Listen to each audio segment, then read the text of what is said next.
There was a time when we used to feel like having burgers of, say, Burger King or McDonald's, and we used to wonder that काश McDonald's यहाँ हमारे शहर में होता.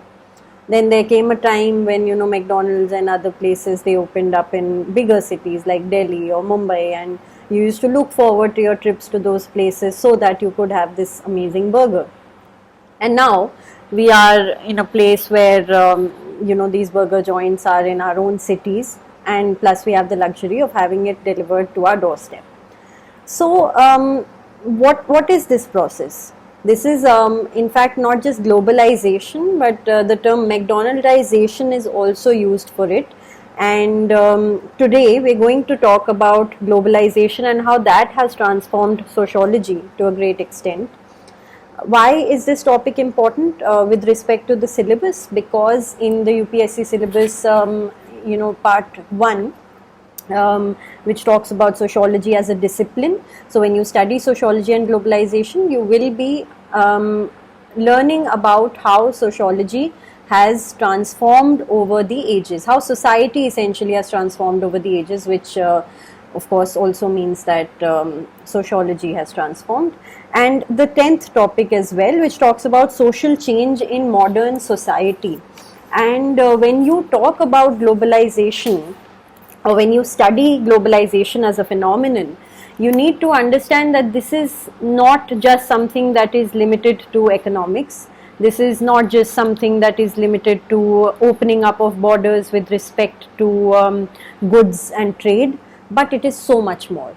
And it is precisely what, in fact, this topic says: modern society and social change being induced therein. Okay. So this is what it is, and globalization of social life has happened in both the private and the public spheres, which is what eminent sociologists such as Ritzer, Haarlem-Bosch and Holborn and Giddens said. I'm naming these people because one of the very important points that you need to keep in mind when attempting an answer of sociology is that, like any other paper, in fact, you need to have certain thinkers, certain scholars, people who have spoken on that issue. You need to have them at the back of your mind, so that when you then write an answer, it is substantiated. Because when you think about something like sociology, or when you think about something like society, it becomes very general. If you end up writing an answer on, say, media and society, it will sound very general unless you substantiate it with what certain authors and scholars in the field have said. Okay, so in order to give your answer that sort of authority, you need to cite these people. Now, because of globalization, what has happened is that there has been a paradigm shift in sociology and social understanding or action. Because till about 1991, sociology had been dominated by the view that society ought to be studied as independent units, whether in terms of economic, religious or geographical differences and so on and so forth. But as you know, globalization has changed that idea to such a great extent. Now, this is a very, very popular quote: "East is East and West is West. Never the twain shall meet." And then there are a few lines that follow.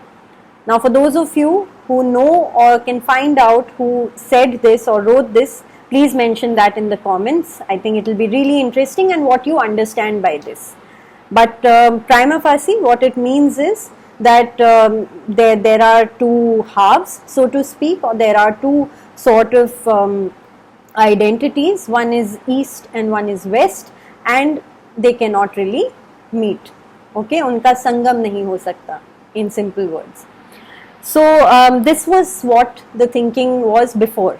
But globalization has challenged this belief, because as we see today, there is definitely, if not a synthesis, there is definitely a mixing up of East and West. Okay. Now, what has happened is that with the evolution of information technology, the world has become like a global village. This is the term that Marshall McLuhan in fact is known for. And not just global village, this was then transformed to global family also. Another name came into existence in 2005 called the global family. Village, जैसे हम global village की बात करें तो जिस level of integration की हम बात कर रहे हैं वो थोड़ा सा आप कह सकते हैं कि कम है. और अभी जब हम अब ग्लोबल फैमिली की बात करते हैं, we talking about closer knit ties within the world, which is very true. See initially for example अगर आपका ग्लोबलाइजेशन सेंटर था ट्रेड पे, ठीक है, कंपनीज वो मूविंग, गुड्स वो मूविंग अक्रॉस बॉर्डर्स. अभी ग्लोबल फैमिली है because you have so many expatriates in so many different countries. You have people who are straddling across borders. someone from India is going to London and working there, and then studying somewhere else, and then doing something in another country. So all these things are very common now, and it's being transformed into a global family. And it's not just communication technology that has done this or introduced this change. It all started with, in fact, transport and trade and evolution that happened therein. So there's a great French historian called Fernand Braudel, and he, I don't know if I pronounced that correctly, but you can read the name here on the slide. He said that much before anything else, the gradual process of globalization began in the ancient period itself when international trade came into existence, and since then the process of integration has been increasing, and because of this the newly emerging scenarios and challenges have exercised an influence upon the concern of sociology in the era of globalization. And then what has happened is that there is something called historical sociology.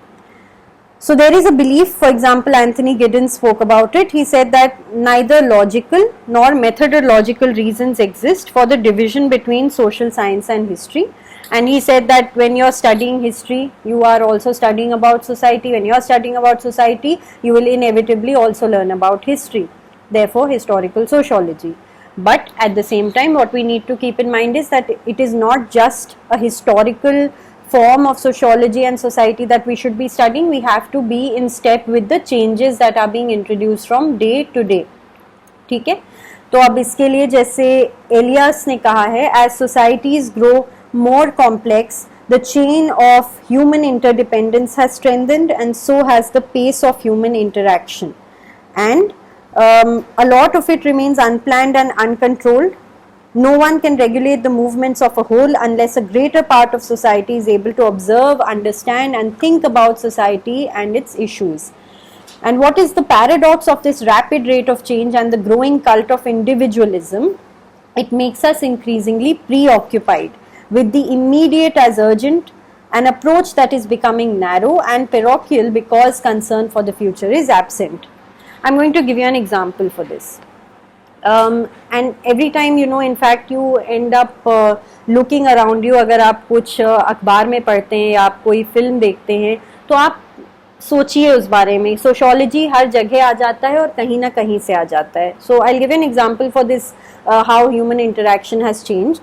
There is this film called Waiting that stars Nasiruddin Shah and Kalki Koechlin, and in that film, it's a bit of a tragedy, you know, the situation in which the characters find themselves. But what happens is that Kalki Koechlin, she is trying to justify that she's got a lot of people around her by saying that, you know, I have so many followers on my social media and I have so many friends on the social network.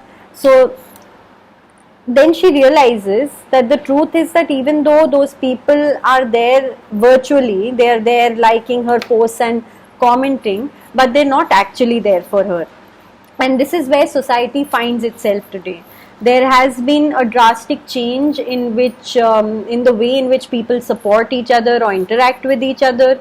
Of course, this has also led to so many issues. You know, you can start with the very serious issue of cybercrime, but then you can even boil it down to things like miscommunication or communication gaps that happen. So these are things that you can in fact mention when you write your answers to show that you are abreast of whatever changes are taking place in society. And the current emphasis on globalization connects closely with the importance that is given to the interdependence between the industrialized and industrializing society, or between the globalizer and the globalized. ठीक है. अब देखिए evolution of societal phenomena कैसे हुआ. एक example मैंने आपको दिया with social media. Another example is that of narcissism which you read here. I have mentioned this before and I think it is imperative that I reiterate it here. When you read about these phenomena, you have to keep an open mind. The example that I'm going to give you now, for example, is a bit contentious.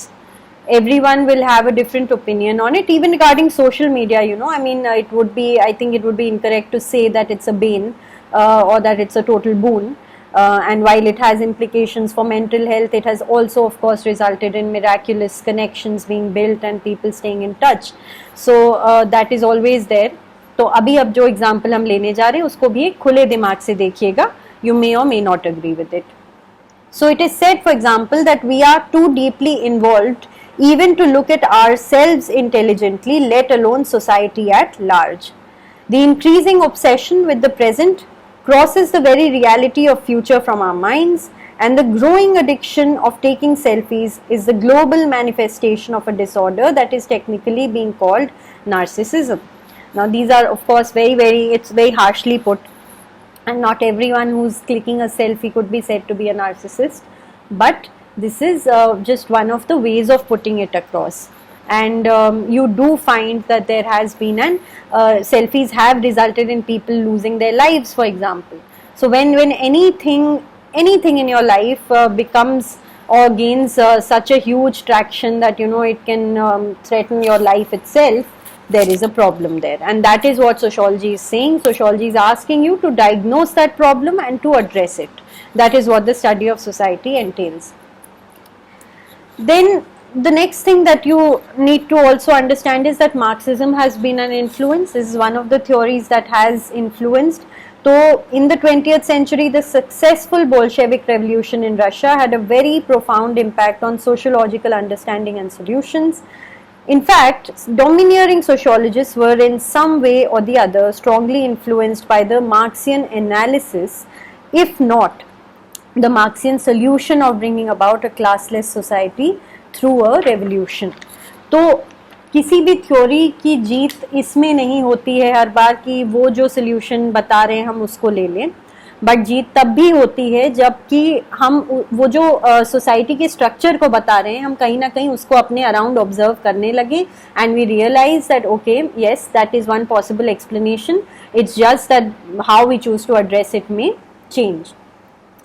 Now globalization is again necessitating a serious study of the classical thinkers, because the problems of capitalist industrialization जो पहले US और EU तक में ही थी, they have now become global problems, and sociology has been the prime responsibility for explaining transformations that have taken place in the past and for grasping the major line of development taking place today, as well as visualizing the possible future open to us.